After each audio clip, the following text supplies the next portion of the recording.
Oi pessoal, nesse quarto vídeo sobre algoritmos, implementação de algoritmos com repetição, faremos a implementação dos exercícios cobrados na prova 1, pelo menos aqueles que dizem respeito à implementação de algoritmos, porque tínhamos outras questões teóricas, vamos dizer assim, né?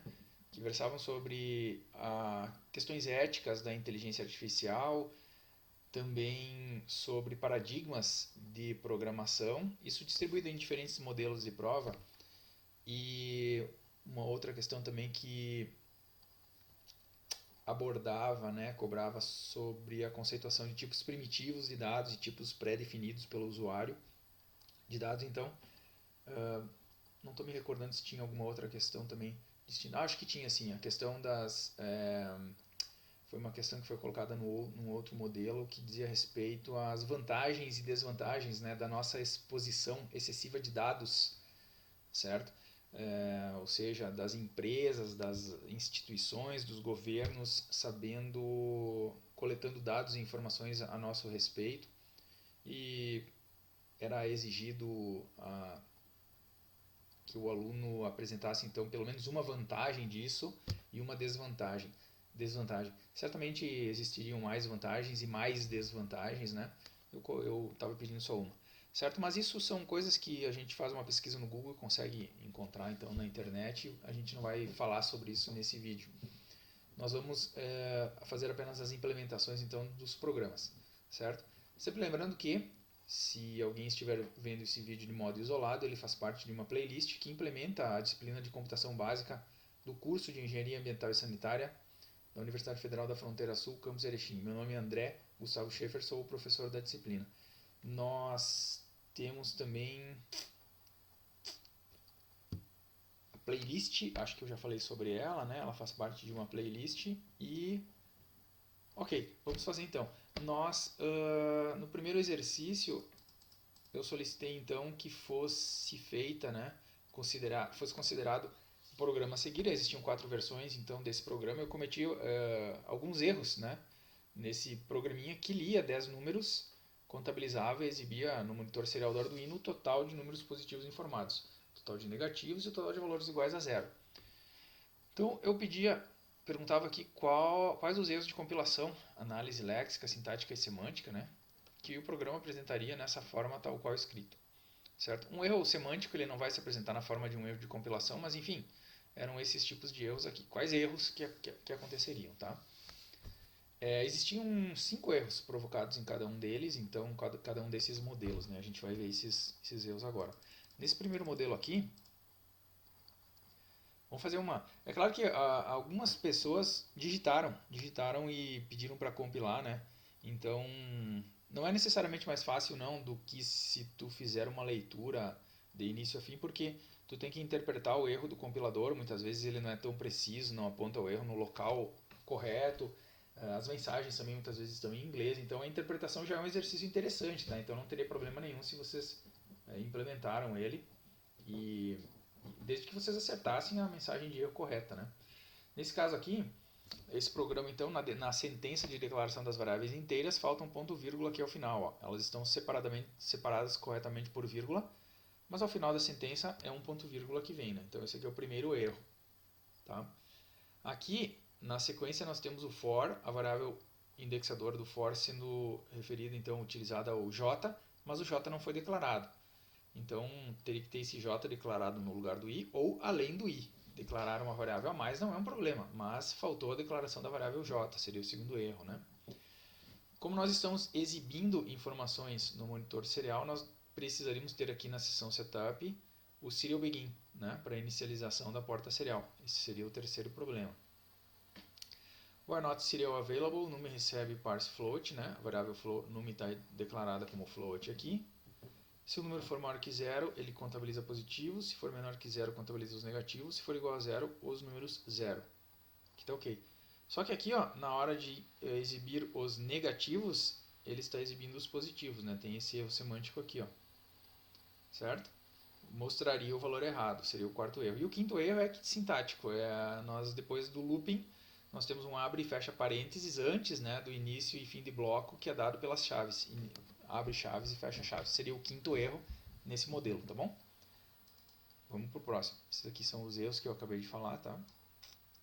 Próximo modelo, as variáveis estão separadas por ponto vírgula. Iria um ponto vírgula somente ao final, né? Temos a variável aqui então, num, setup inicia aqui, temos o serial begin aqui, ó. Aqui os parâmetros do for estão separados por vírgula, na verdade eles devem ser separados por ponto vírgula. Seria o segundo erro, tá? Informe o número, why not serial available, num recebe serial parse float, ok. Aqui, ó, se o número for maior ou igual a zero, se for igual a zero não pode contabilizar positivo, né? Seria o terceiro erro aqui, ó. Seria somente maior que zero para contabilizar os positivos. Aqui está correto e aqui está correto. Aqui nós temos então o quarto erro, que seria exibindo a variável neg de negativos na hora de exibir os zeros. E o quinto erro é que aqui está invertido, ó, né? Nós temos o abre e fecha parênteses antes do abre e fecha chaves, certo? Vamos adiante então. Esses são os erros aqui de cima, tá? Nesse terceiro modelo então, nós temos o primeiro problema está aqui, ó. Ele declara uma variável chamada zeros e usa uma variável chamada zer, certo? Esse é o primeiro problema. Vamos adiante, vamos ver aqui, ó. Nós temos a variável i iniciando em 1 e terminando em 9. Portanto, ele vai ler 9 valores, segundo erro, tá? E não 10, nesse caso, como o enunciado preconiza. Exibimos a mensagem. Aqui, ó, nós temos a variável num declarada como float, possivelmente porque os números podem ser valores reais também. No entanto, se eles forem lidos como inteiros, fazendo um parse int, ele ignoraria eventuais casas decimais. Então não guardaria para dentro da variável num o número correto lido pelo monitor serial, tá? Seria o terceiro problema. Aqui nós temos então número maior que zero contabiliza positivos, menor. Aqui nós temos uma atribuição em vez de uma comparação, ó. Se o número for igual a zero, na nossa sintaxe seria seguida por dois sinais de igual, né? E não somente um. Um é uma atribuição. Seria o quarto erro. E o quinto erro, nós temos aqui na função looping que nós não temos o abre e fecha chaves, né? Sintaticamente a gente tem que ter o abre e fecha chaves mesmo que ela não tenha nada dentro. Tá bom? E no último modelo, vamos ver aqui os 5 erros quais são. Declarou as variáveis corretamente. Nós não temos o serial begin, que eu já estou vendo que está faltando aqui, ó, para poder fazer uso da porta serial, né, do monitor serial. Aqui nós temos 11 valores lidos, ó, parte do i igual a 0 e inclui o 10, portanto seriam 11 valores lidos, segundo problema. Não temos a declaração da variável número, numi, quer dizer, né, seria um float. Se o número for menor, aqui tem um outro erro também, ó. Se o número for menor que 0, ele contabiliza positivos, ó. Já temos o quarto problema aqui também, ó. Números menores que 0 contabiliza negativo corretamente. Se o número for igual a 0, contabiliza zeros.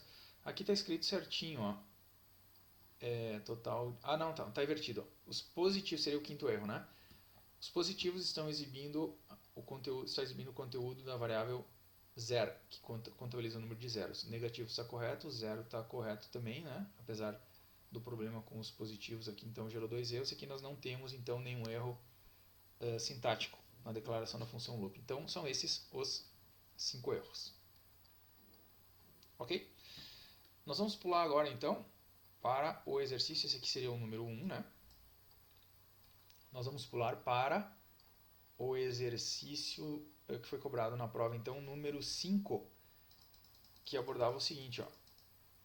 A figura abaixo mostra um sensor de monóxido de carbono conectado a uma placa Arduino em funcionamento, com as leituras exibidas à direita e abaixo. Os números aumentam expressivamente a partir da nona leitura, quando o mesmo é colocado a 20 centímetros da descarga de um carro ligado. Esses números não foram inventados, tá? Eles foram colocados mesmo. Eu liguei o carro com esse sensor de monóxido de carbono e ele dispara mesmo o valor lido lá para cima. Então é um programinha bem simples, né? Como a gente pode ver aqui. Vou aumentar um pouquinho.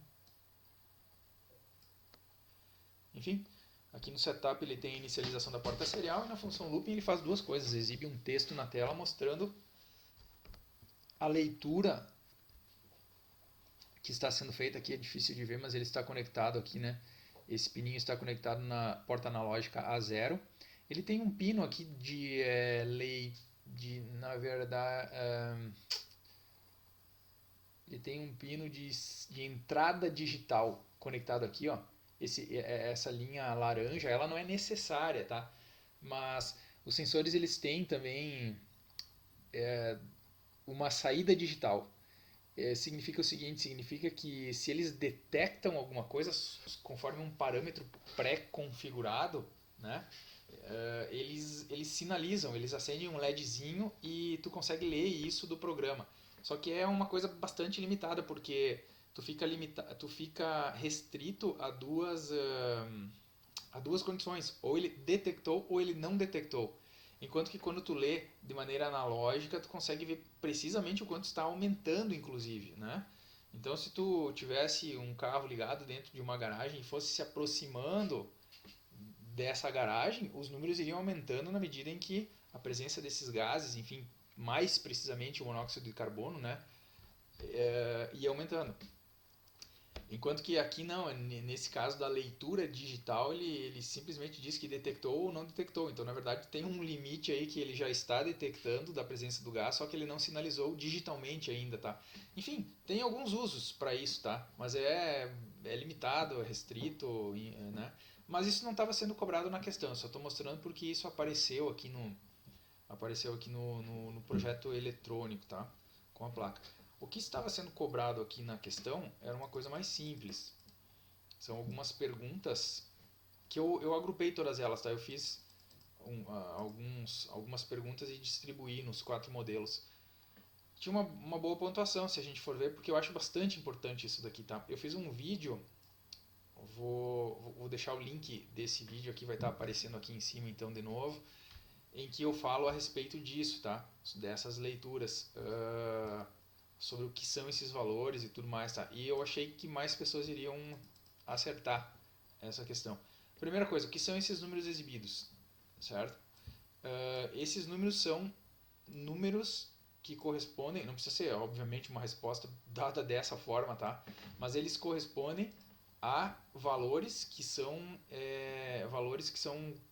repito, não precisava a resposta ser assim, sabe?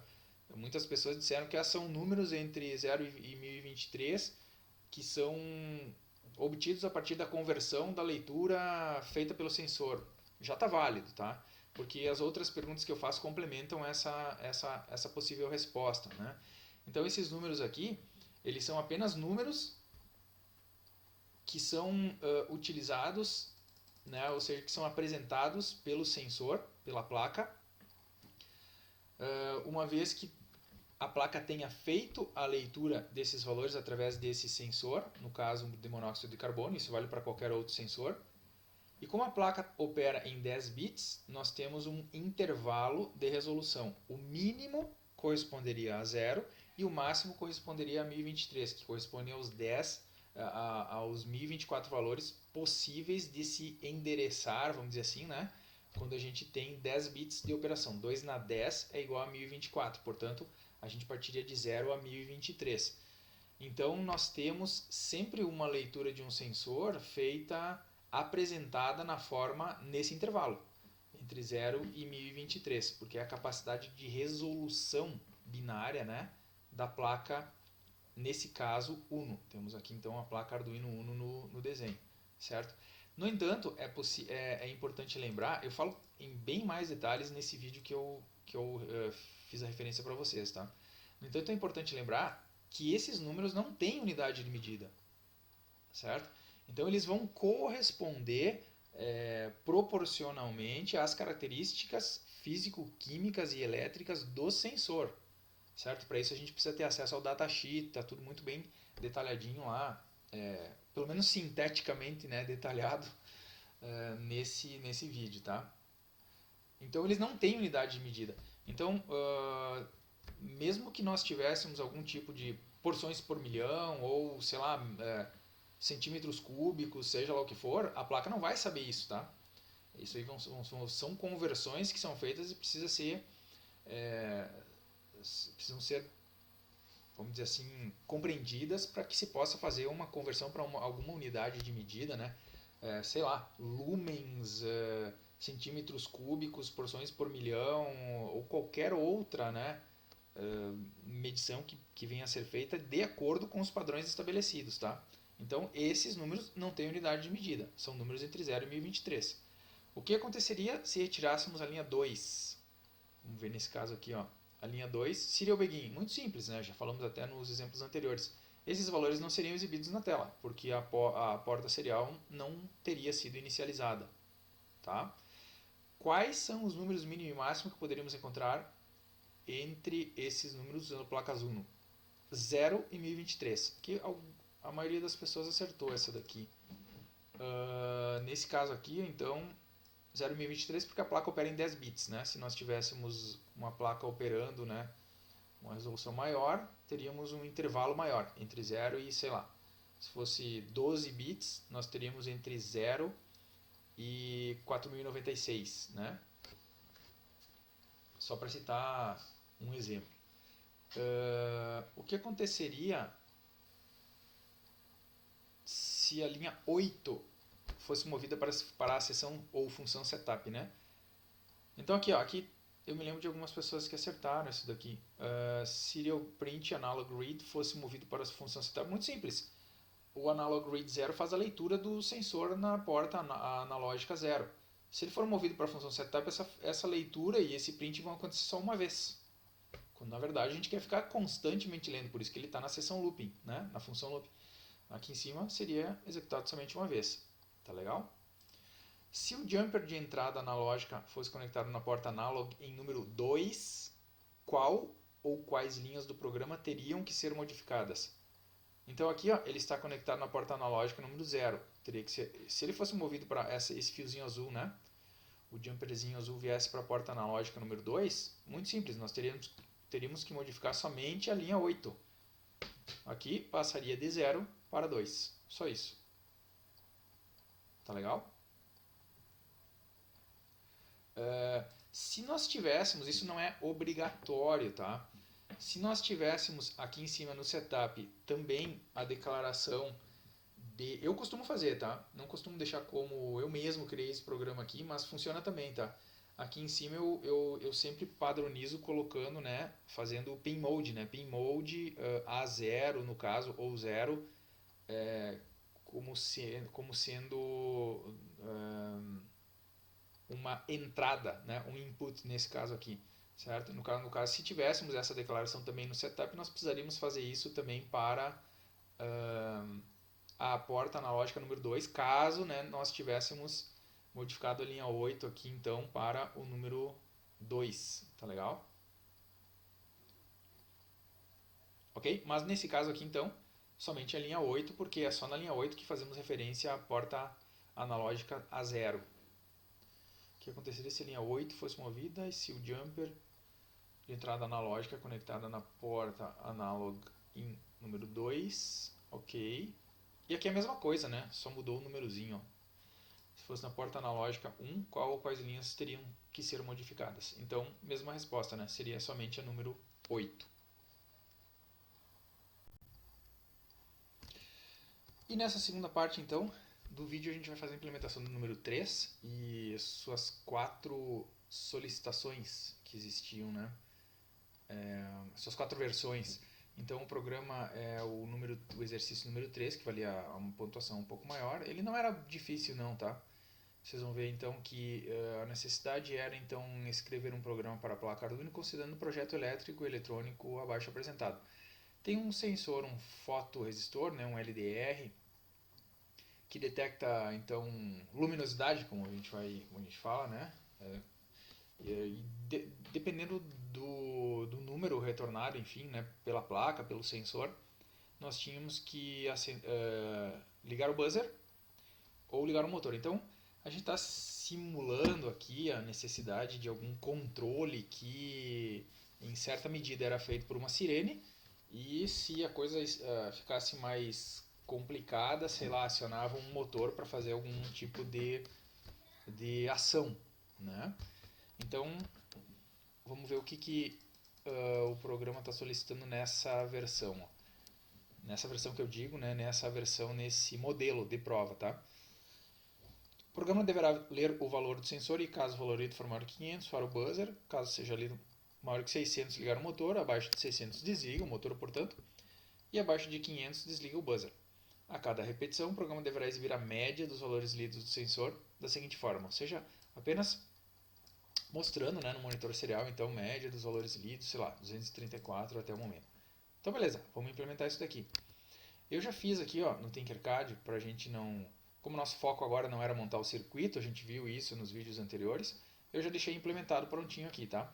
Aqui está o nosso buzzer, aqui está o nosso motor. Eu nunca usei motor, espero que seja simples, porque ele é um motor de corrente contínua, pelo que eu vi ali. Então, nesse caso aqui, se ele for receber,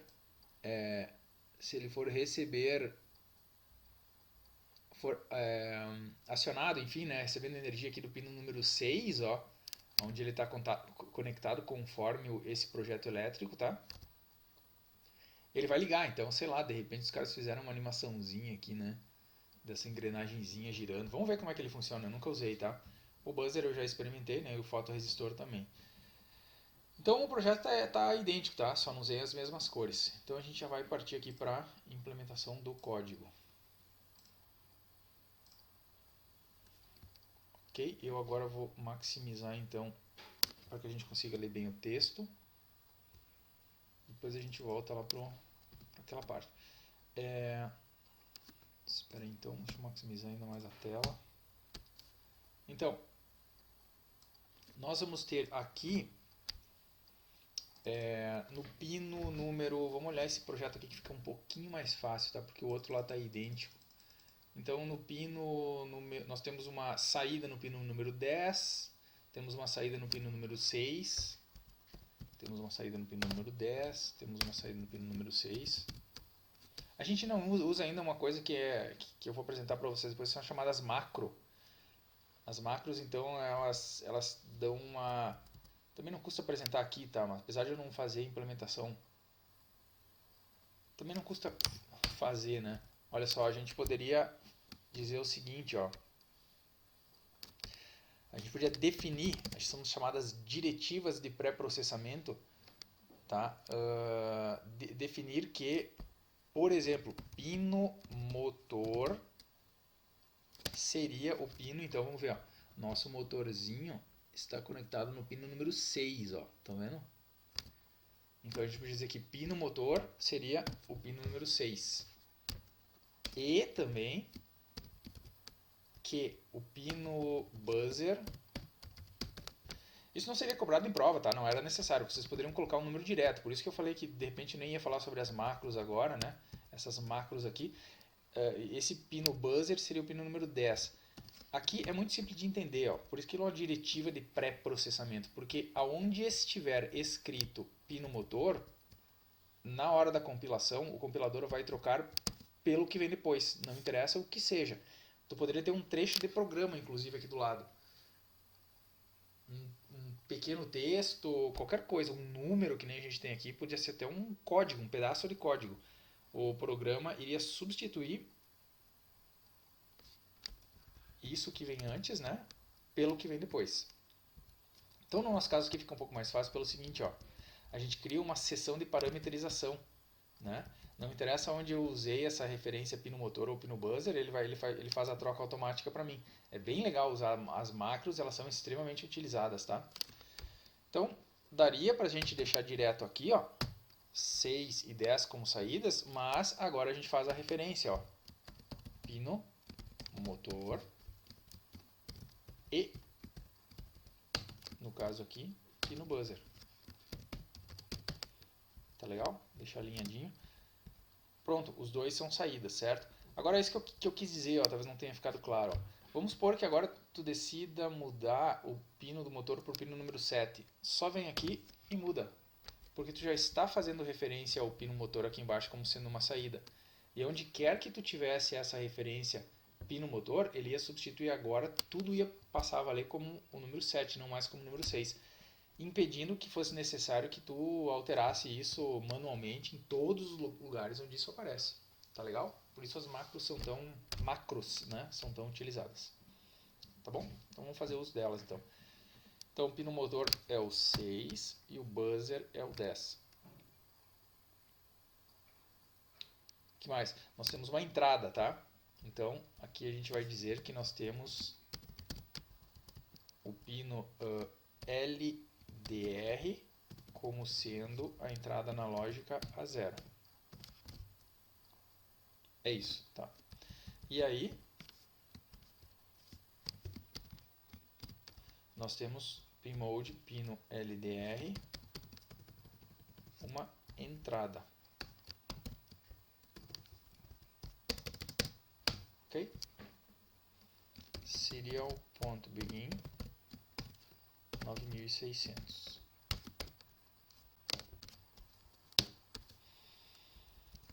Que mais? Então, vamos lá. A primeira coisa é ler o valor do sensor. Vamos fazer uma coisa para ele ler o valor do sensor e exibir na tela, então, já. Vamos colocar aqui, sei lá, valor igual a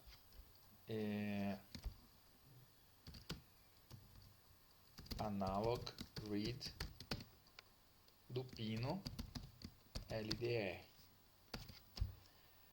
Só abrindo de novo um parêntese, tá? Aqui a gente está usando as macros. Essa é a primeira vez que a gente está falando nas macros nesse curso, mas tranquilamente vocês poderiam ter feito a leitura dessa maneira.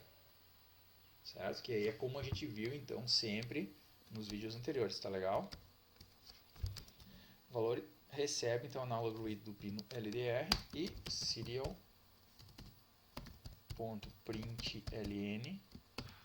do valor. Vamos exibir, então, esse valor aqui. Obviamente, eu tenho que declarar a minha variável valor, certo? Então, só isso a gente já pode testar se ele está funcionando, tá? Está funcionando. Vamos dar um zoom aqui do lado, ó, trazer mais para baixo, para a gente simular alguma variação, ó, de luminosidade, né?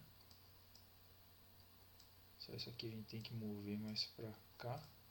Agora sim, ó. Isso aí,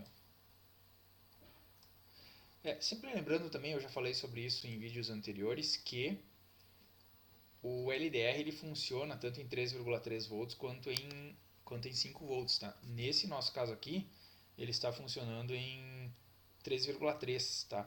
O correto, o que mais se vê é ele funcionando em 5 volts.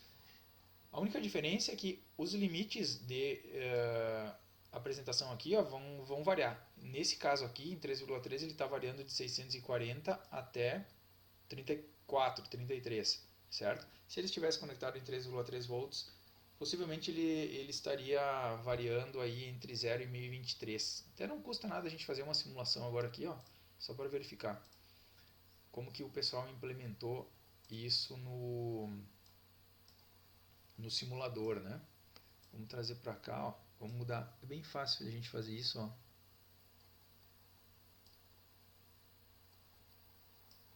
Que a gente pode mudar isso daqui para... Deixa eu ver se eu consigo pegar agora. Aqui, ó, 5 volts. E já vamos colocar executar. Vejam que o limite, então... Vamos ver se eu deixei... Se eu deixei ele bem no cantinho aqui, ó. Isso. O limite, então, já mudou, né? O intervalo de representação foi de 9,69. Possivelmente vai para perto de zero, talvez agora, ó. Vamos ver. Não, foi até mais alto, né?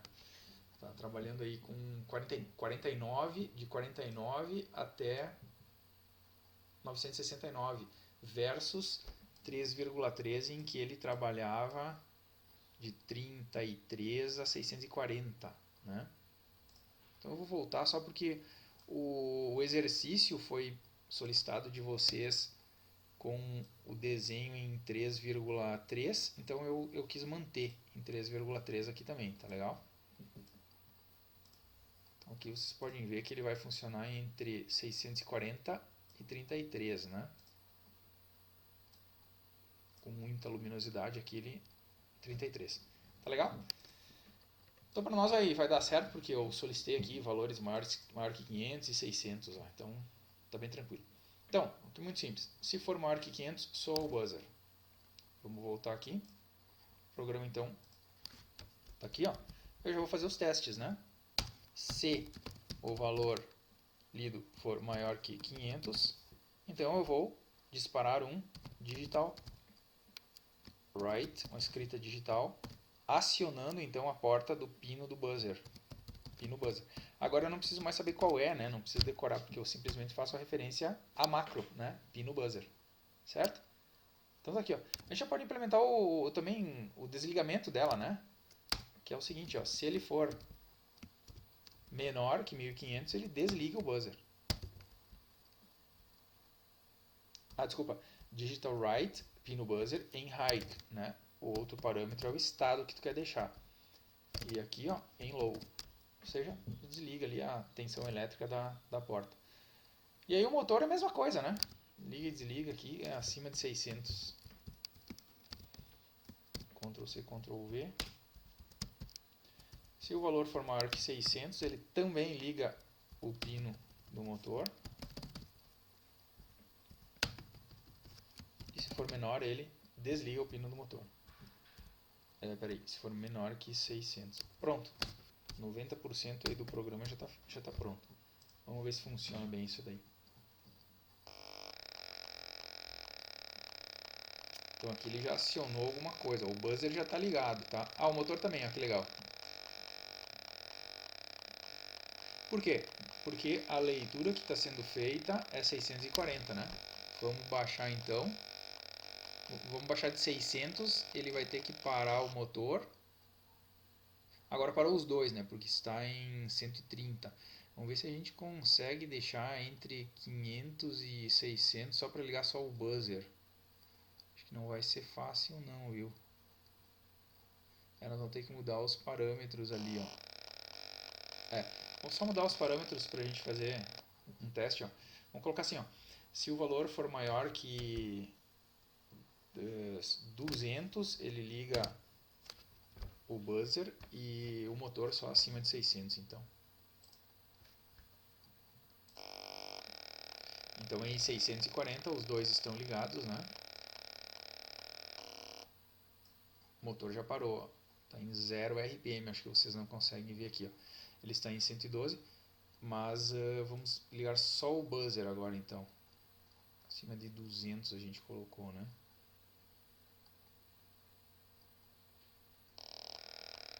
Isso, ó. Então 239 ligou o buzzer, mas não ligou o motor, ó. Enquanto que se fosse acima de 600, então ele ligava os dois, né? Tanto o motor quanto o buzzer. Tá legal?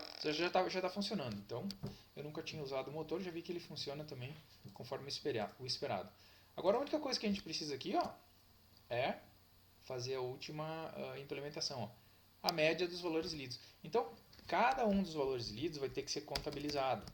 Quando a gente calcula uma média aritmética, tu soma todos os valores e divide pelo número de valores que foram lidos. Primeira coisa que a gente precisa é um contador, para saber quantos números foram lidos, né? Então aqui, ó, a gente pode ter um contador, certo? Cada vez que a gente faz uma leitura, eu incremento meu contador. Nós sabemos que por padrão as variáveis no Arduino são declaradas e recebem o valor zero, então a gente não precisaria fazer isso, mas não custa nada também deixar, ó, a inicialização, né, da variável. Então aqui ele incrementa, contabiliza, e agora a gente vai fazer o seguinte, ó, nós precisamos acumular, somar todos os números lidos. Eu gosto de fazer isso não seria necessário, tá? Mas eu gosto de fazer isso, fica mais fácil de se entender em uma outra variável, tá? Uma variável acumuladora que soma os valores lidos, né? Então, vejam bem, nós teríamos aqui uma variável valor lido, uma variável que soma o valor lido, e a gente poderia ter uma variável que é a média, tá? Agora, poderíamos ter, tá? Conforme eu acabei de falar, nós guardaríamos essa média em uma outra variável, tá? Mas a gente poderia exibir direto, né? A soma, o acumulado dividido pelo número de valores que foram lidos, né? Que já é a média no caso. Vamos fazer em partes, que fica mais fácil de entender. Então, como é que eu acumulo? Cada vez que eu ler um valor desse sensor, eu vou ter que guardar ele, então, nessa variável que está somando todos os valores lidos, que nada mais é do que uma variável acumuladora. Portanto, ela sempre vai receber Para contabilizar o novo valor, ela sempre vai receber aquilo que ela tinha antes, somado com o novo valor lido. Soma recebe ela própria mais o valor. Então aqui está havendo um acúmulo dos valores. A contabilização de quantos valores lidos eu já estou fazendo, eu gosto de deixar isso junto com a leitura. Tá legal? Então fica atrelado, né? Leu, contabilizou. Já incrementou uma quantidade a mais. E agora eu posso calcular a média. Isso vai ser calculado a cada vez, né? Uma nova atribuição. Nada mais é do que a soma dividido pela quantidade de valores. E aqui eu simplesmente exibo. Ó. Serial.print, vamos colocar. Média. Não sei se ele aceita caracteres especiais. Vamos deixar assim. Ó. Média de valores lidos. Serial.println. A média. Pronto. O programa está concluído. Vamos colocar um delay aqui para ele não fazer o cálculo tão rápido. Ó. Vou fazer de 1 em 1 segundo. E o programa está terminado, tá? Valia 3 pontos, ó, só isso aqui. Então vamos lá. Aqui eu vou deixar o valor 200, tá? Não tem problema. Inclusive a gente poderia até baixar isso daqui, mas... Vamos até baixar porque eu vi que ele vai do valor 33, né? Vamos colocar a partir de 100, fica mais fácil. Bom, se bem que agora a gente não vai validar o buzzer também, né? Já viu que está funcionando. Obviamente a média dos valores... Vamos fazer mais uma coisa também, ó. Não, tudo bem, vamos deixar assim. Também não custa deixar um pouquinho mais bonitinho, né? Vamos colocar aqui, ó.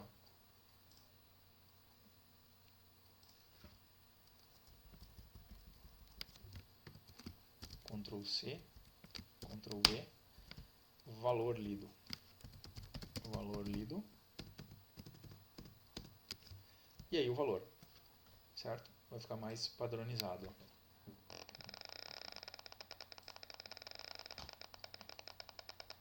Então, valor lido e a média dos valores lidos. Então, na medida em que eu for alterando esses valores aqui, ó, o valor lido foi para 130. E aí, obviamente, a média vai variando de acordo com os novos cálculos. Ó. 456, assim por diante, né?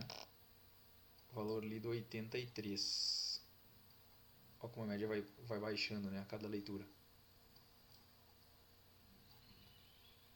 Agora eu vou colocar em 640, vocês vão ver que a média vai subindo, obviamente, né? Está em 325, 333, 348. Tá legal? Tá funcionando. Próxima versão. Vejam bem, essa versão que eu fiz aqui, ó.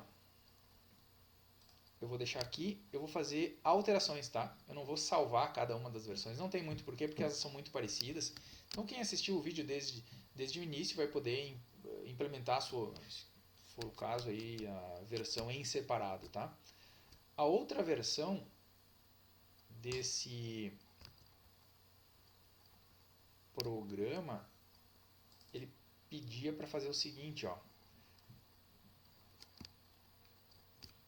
Ele pedia para, vamos ver, o programa derivava valores, tem valor maior que buzzer, só mudava os valores aqui, tá?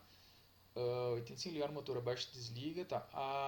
E ele pedia aqui maior valor. Ah, tá. A cada repetição o programa deverá exibir o maior entre todos os valores lidos do momento, né? Só o maior, ó. Só tá pedindo o maior, ó. Certo? Eu já vou fechar aqui. Então vamos implementar a mudança também do maior. Já vamos então ter uma outra variável aqui. Maior. E aí, obviamente, se a gente for ver, ela parte de um valor igual a zero, tá? Porque ela é declarada, né? E recebe o próprio valor igual a zero.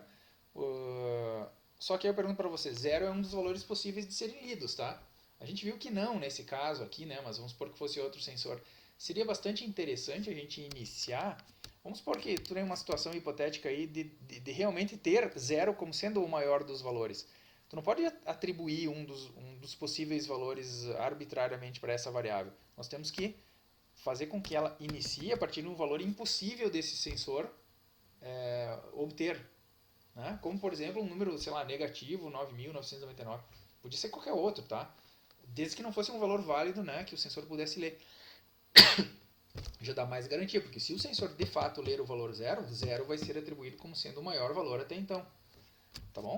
Então, a gente coloca esse valor ali e depois faz o seguinte, ó.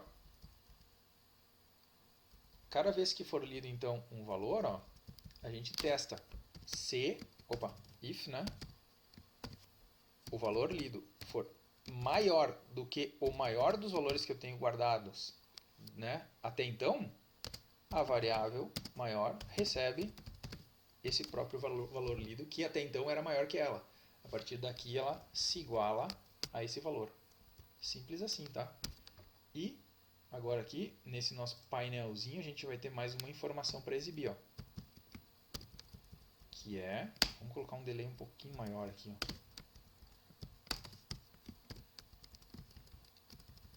Maior valor lido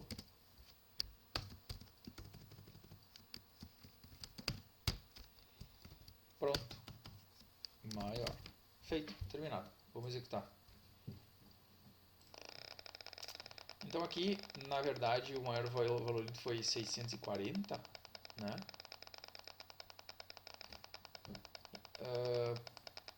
Vamos deixar ele aqui, ó. Vamos deixar ele como sendo o valor lido 48, ó. Certo? Eu vou parar a simulação. Ah, só que aí ele vai começar do 640 de novo, ó. Tudo bem, não vai ter como fugir, tá?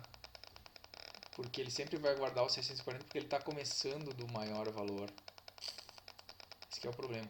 Mas não tem problema, porque agora a gente vai implementar a mesma lógica para uma outra versão do programa que solicita o menor valor, e a gente vai ver como isso vai funcionar para o menor valor, também funcionaria para o maior valor, tá? Senão a gente sempre está partindo do maior, então ele nunca vai mudar o valor do maior valor, né? Tá bom? Vamos lá então. Se eu não me engano, essa versão aqui, ó, do programa só fazia essa pequena variação, solicitava um menor aí. Vamos ver se é verdade. Não, não é essa aqui, ó. Acho que talvez seja esse modelo aqui, ó, que solicita.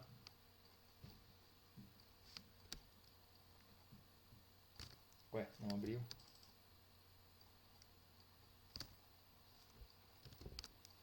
Olha que de vez em quando o LibreOffice trava aqui também. A gente tem que finalizar alguma coisa que tenha ficado aqui, tá?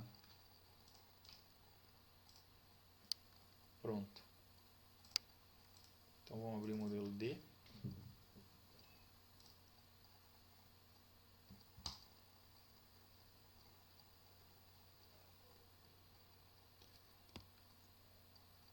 E caramba, também não é, ó.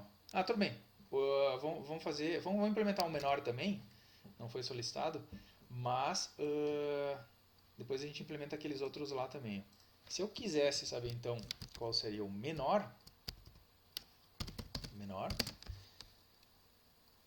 tá? Dentro dessa lógica aqui, a gente poderia colocar esse aqui como um valor bastante alto também, ó, né?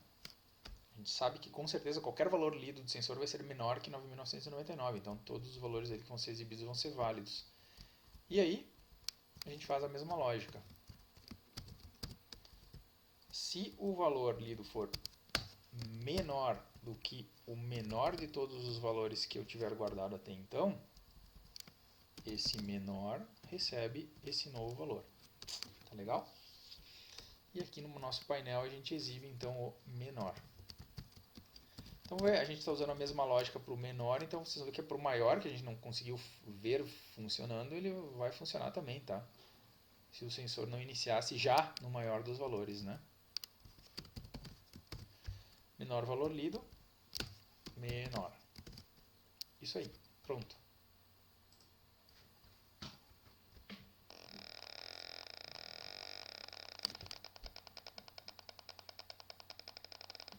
Então tá aqui, ó. O valor lido foi 640, a média até agora é 640, o maior valor lido é 640, como leu um só, o menor é igual ao maior, né?